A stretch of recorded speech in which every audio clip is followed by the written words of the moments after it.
अस्सलामुअलैकुम दोस्तों, कैसे हैं आप सब। मैं आप सबको यूट्यूब चैनल इंग्लिश लिटरेचर पे वेलकम कहती हूँ। हम जो पोएम डिस्कस कर रहे हैं दैट इज़ पैराडाइज लॉस्ट, जिसको लिखने वाले हैं जॉन मिल्टन। प्रीवियस लेक्चर में लाइन नंबर 380 तक हम लोग हमारी टेक्स्ट कंप्लीट कर चुके थे। आज लाइन नंबर 381 से हमारी टेक्स्ट को हम लोग फर्दर प्रोसीड करने वाले हैं। तो अगर आपने प्रीवियस लेक्चर्स नहीं सुने, मैं आपको रिकमेंड करूँगी कि पहले आप प्रीवियस लेक्चर सुन लें, ताकि आप इस पोएम को सीक्वेंस के साथ सुन के अच्छे से हर इम्पोर्टेंट पॉइंट को अच्छे से क्लियर कर लें। ठीक है, तो एनी हाउ जो प्लेलिस्ट है वो आपको डिस्क्रिप्शन में मिल जाएगी। एंड फर्दरमोर मैंने जो पैराडाइज लॉस्ट है उसके इंपॉर्टेंट क्वेश्चंस कवर कर दिए हुए हैं, उसके नोट्स बनाए हुए हैं। अगर आपको उसके नोट्स चाहिए तो आप नीचे डिस्क्रिप्शन में गिवन नंबर पे कांटेक्ट कर लें या ईमेल पे कांटेक्ट कर लें। आपको हमारे रिप्रेजेंटेटिव पर्सन उन नोट्स की प्राइस भी बता देंगे और आपको जो उसकी स्पेसिफिकेशन है वो भी बता देंगे। तो अब टाइम को वेस्ट किए बगैर जो हमारा आज का लेक्चर हम करते हैं शुरू। Paradise lost. तो जैसा कि हमने प्रीवियस लेक्चर में देखा था, जो हमारा पोइट है वो म्यूज से यानी कि गॉडेस ऑफ पोइट्री से एड्रेस करते हैं। कहता है कि मुझे बताओ कि पहले कौन आया था और बाद में कौन आया था। कहाँ पे? सैटर्न के पास। कौन? सैटर्न के पास बेसिकली जो लीडर्स आए थे उनकी ये बात कर रहा है। और क्यों म्यूज से पूछ रहा है? क्योंकि म्यूज का कहना था, और हमारे पास यहाँ पे जो हमारा पोइट है उसका कहना था कि म्यूज स्टार्टिंग से ही है, इसलिए जब से वर्ल्ड क्रिएट हुई है और उसके बाद उस वर्ल्ड के अंदर जो जो चीज़ें हुई हैं वो सब कुछ म्यूज को पता है, गॉडेस ऑफ पोएट्री को पता है। इसलिए वो पूछ रहा था उससे कि मुझे बताओ उन देवताओं के नाम, उन गॉड्स एंड गॉडेसेस के नेम, उन सैटर्न्स के नेम, सैटर्न्स के फॉलोअर्स के नेम, उनके लीडर्स के नेम जो वन बाय वन आए थे। तो अब जो लाइंस हैं उनमें हम लोगों को उन्हीं सरदारों के, उन्हीं चीफ्स के, यानी कि जो सैटर्न के फॉलोअर्स हैं, जो लीडर्स थे, उनके नाम बताए जाएंगे बारी बारी। तो कहते हैं the chief were those who from the pit of hello.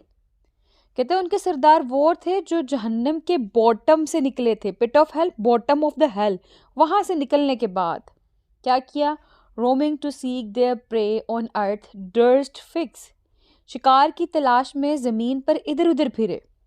ठीक है, कि ये कौन थे? ये वो सरदार थे जो कि सैटर्न के फॉलोअर्स थे। वो जहन्नम के बॉटम से निकलने के बाद ज़मीन पर उन्होंने इधर उधर पढ़ना शुरू कर दिया। किसके लिए? तलाश के लिए। कौन सी तलाश? शिकार की। और वो शिकार कौन है? बेसिकली जितने भी ह्यूमन बीइंग है वो सैटर्न के विक्टिम ही तो हैं, तो इसलिए बात की गई।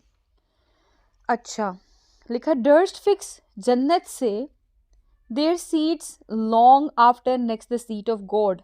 निकाले जाने के बहुत अरसे बाद उन्होंने अपनी जगह गॉड, खुदा जो है, उनके मंदिर के बराबर बना ली।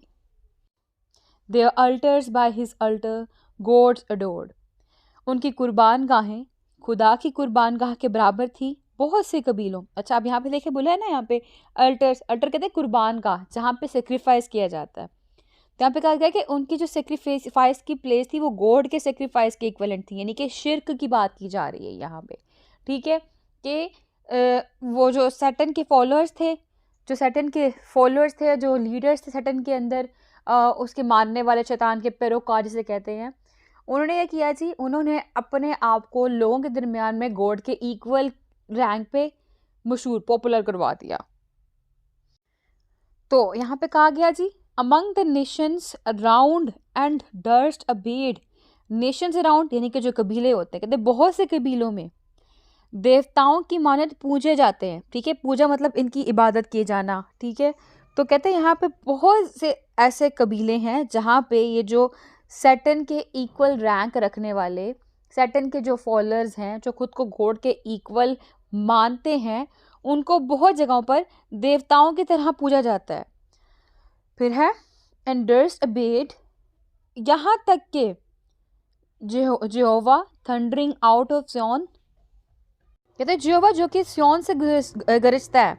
ठीक है, ये भी एक होली प्लेस, एक होली पर्सन का नाम लिया गया है। कहता है उसके करीब उन्होंने अपना क्या बना लिया जी? थ्रोन बना लिया। थ्रोन बिटवीन द चेरुबिम या ophan placed within his sanctuary if itself their shrines. तो कहते हैं जो जहन्नवी फरिश्ते हैं, जहन्नवी फरिश्ते यानी कि यहाँ पे बात की जा रही है इन सैटर्न्स के और उनके फॉलोअर्स के बारे में। कहते हैं उसने अपना तख्त बिछाया है। कहाँ पे? जहन्नवी फरिश्तों के दरमियान, और अक्सर खुदा की मुकद्दस इबादत गाहें, यानी कि वो प्लेस जो कि जिस जगह पे गॉड की इबादत की जाती है, उन प्लेसेस को भी इन शैतानों ने अपनी खानका, अपनी जगह बना लिया, अपने पूजा घर बना लिए। ठीक है, ना सिर्फ इन्होंने ये किया बल्कि साथ ही साथ जो रिचुअल्स थी, जो गॉड के ऑनर में सेक्रेट सेरेमनीज हुआ करती थी, इन्होंने उनको भी कम्प्लीटली मैनिपुलेट कर दिया, कम्प्लीटली पोल्यूट कर दिया। पोल्यूट किस तरह किया? ये जितने भी सैटन्स के फॉलोअर्स हैं, यानी कि जो लीडर्स हैं, सरदार जिनको कहा जाता है, उन सरदारों ने आकर जो ह्यूमन बीइंग थे, जो गॉड को पूजा करते थे, गॉड की इबादत किया करते थे, उस जगह पे आकर इन्होंने लोगों को गॉड से हटाकर खुद की तरफ डाइवर्ट करवा दिया। तो लोग जो थे वो सैटन के फॉलोअर्स बनते गए, सैटन की बात मानते गए, और जो रिलीजियस एक्टिविटीज़ थी, सेक्रेट सेरेमनीज होती थी, उन सब से पीछे हटते गए और हर जगह पे सैटन को फॉलो करना शुरू कर दिया। तो यहाँ पे वही बात की गई है कि जो सेक्रेट प्लेसेस थी, जो सेक्रेट सेरेमनीज थी, उन सब को इन्होंने ये कर दिया, अनहोली कर दिया। और इस तरह से जो लाइटेड नॉलेज था, जो रूहानी इल्म था, उन्होंने उसको तब्दील करके जहालत में बदल दिया। जैसे कि स्क्रीन पे देखें, अबोमिनेशंस एंड विद कर्स थिंग्स, यानी कि जो कर्स थिंग्स यानी कि ऐसी चीज़ें जो जिनके ऊपर लानत की गई होती है। तो इन्होंने यह किया कि वो जगह जहाँ पे इबादत की जाती थी गॉड की, उनको सैटन की इबादत की जगह बना दी, और वो चीज़ें जिनके ऊपर लानत की गई थी, उन्होंने उन चीज़ों को इस्तेमाल करते हुए his holy rites and solemn feast profaned, जहाँ पे गॉड के लिए सेक्रेट सेरेमनीज हुआ करती थी और रिचुअल्स हुआ करते थे, उनको भी इन्होंने यह कर दिया फीस्ट प्रोफेन्ड, यानी कि उनको भी अनहोली कर दिया इन्होंने। फिर है and with their darkness durst affront his light, affront his light यानी कि जो रोशनी का इल्म है वो ख़त्म कर देना। तो इन्होंने अपने अंधेरे के साथ, अपनी डार्कनेस के साथ, अपनी जहालत के साथ जो खुदा का रूहानी इल्म था उसको भी ख़त्म किया दुनिया के अंदर, लोगों के अंदर से। यकीन की बात हो रही है, मैं अगेन बता दूं कि हेल में कुछ जब सैटन ने सरदारों को अपने पास बुलाया था, सैटन ने जब दूसरे फॉलन एंजल्स को अपने पास बुलाया था, तो उनमें से उनके कुछ सरदार थे, कुछ लीडर्स थे जो कि सैटन के पास इकट्ठे हो गए थे। ये उन्हीं की बात की जा रही है यहाँ पे। और उनमें सबसे पहले हमारे पास आता है MOLOCH, ये नेम है मलोक, जिसको मोलक देवता भी कहते हैं।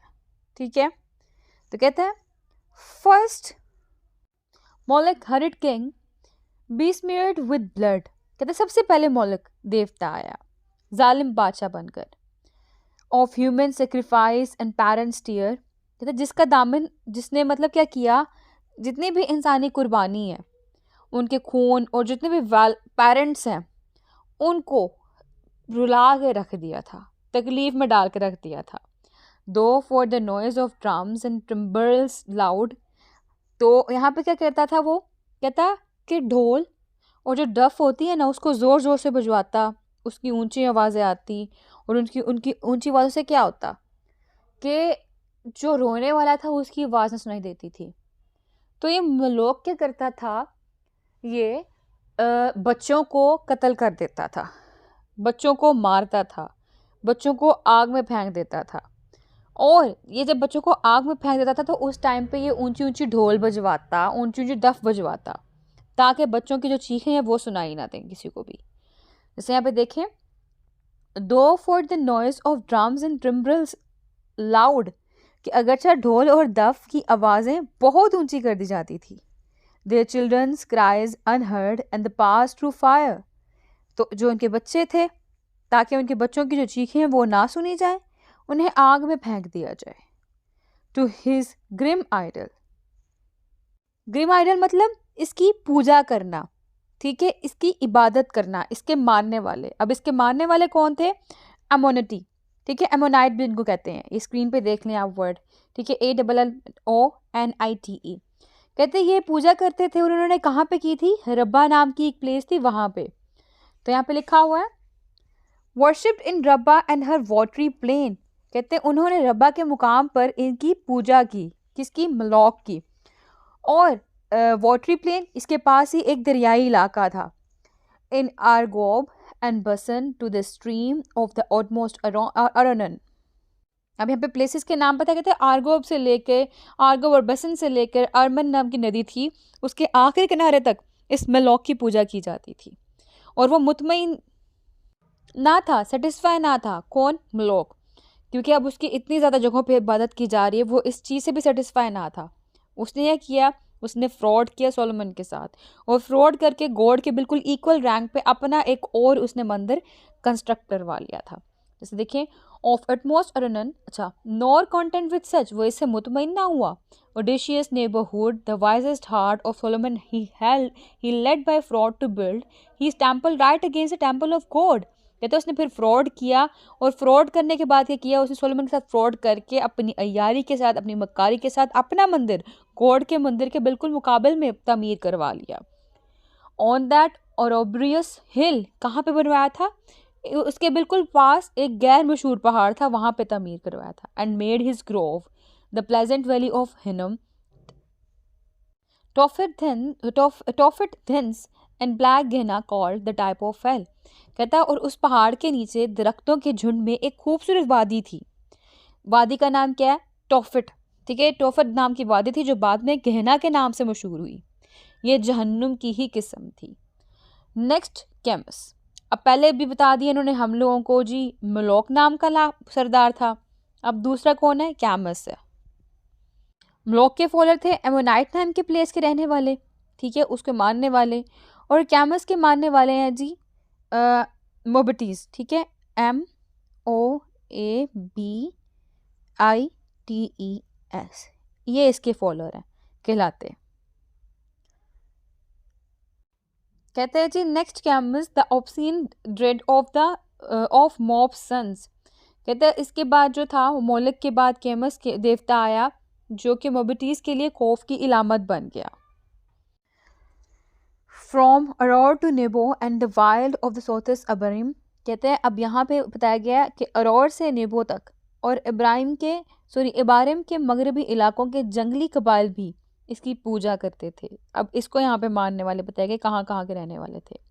इन हेसिबिन, कहते हैं इसके अलावा हेसिबिन एंड हेरोनियम, ठीक है। अब कहते हैं इसके अलावा हेसिबिन और हेरोनियम जो है वहाँ पे Sihon's realm beyond the flowery dale of the Sibma clad with vines, जो कि मुमलकत सियोन के शहर में है और सिब्मा के फूलों भरी वादी से फासले पर वाक़या है, वहाँ पे भी इसकी पूजा की जाती थी। यानी कि बताया गया यहाँ पे प्लेसेस का नाम, एक है हमारे पास अरोर, एक है नीबो, एक है अबारिम, फिर है हेसेबोन, फिर है हरोनियन, ठीक है।